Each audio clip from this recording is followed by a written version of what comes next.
In today's video, I'm going to teach you how to use company goals in Asana. By the end, you'll know exactly how to set up a clear, trackable goal that aligns your team and keeps everyone informed.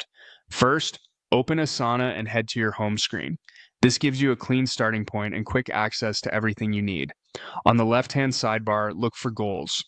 This is the space where organization, team, and personal goals live, so it's the right place to create a company-aligned objective.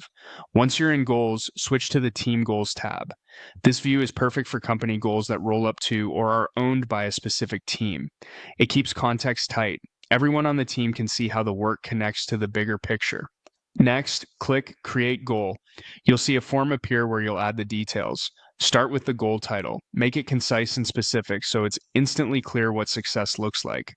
A good title often includes a target and a time frame. Think along the lines of increase qualified leads by 20% this quarter rather than something vague. Now, choose the goal owner.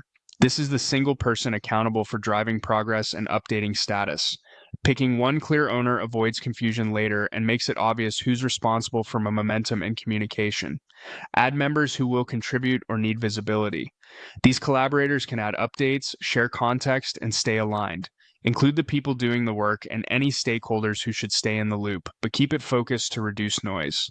When prompted, notify new members about joining this goal. Sending that notification ensures everyone gets the context right away and knows where to track progress and conversations.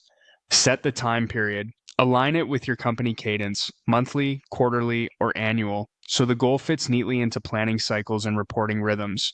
This also helps with comparing progress across teams. Choose the privacy setting.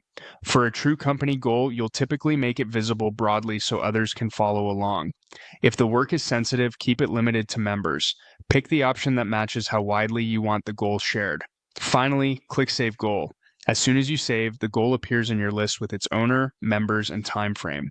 From here, you'll be able to track updates, reference related work, and keep the team aligned without digging through separate docs or messages. That's it. Your company goal in Asana is set up and ready to guide your team's efforts.